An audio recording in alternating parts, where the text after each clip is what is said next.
CNN Pentagon correspondent Barbara Starr reported Thursday that the U.S. intelligence community has information that Russian artillery is firing into eastern Ukraine.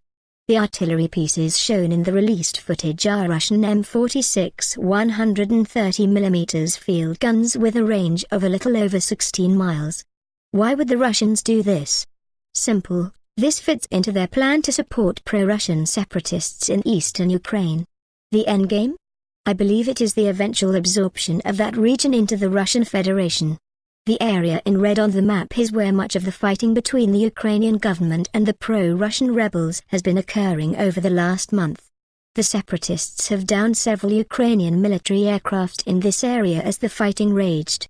It is also the area in which Malaysia Airlines Flight 17 was shot down in what most of us believe was a tragic case of mistaken identity and inept use of modern weaponry. Over the past month, the Ukrainians have been successful in pushing the rebels into a pocket near the Russian border. One of the key weapons used by the Ukrainians is the Sukhoi Su-25 ground attack, close air support jet fighter.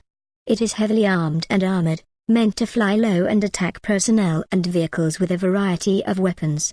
Flying low makes it vulnerable to ground fire, however, especially shoulder-launched manpads, which are the heat-seeking surface-to-air missiles in the rebels' arsenal, also supplied by the Russians. To address some of the vulnerability to ground fire, pilots can fly higher than the effective ranges of manpads. Defending against these high-flying aircraft requires a more advanced and capable air defense system, like the SA-11, called the Buk system by the Russians.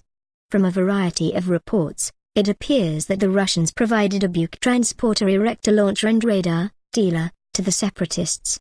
There is footage of an SA-11 TILA being moved from this contested area toward the Russian border immediately after MH17 was shot down.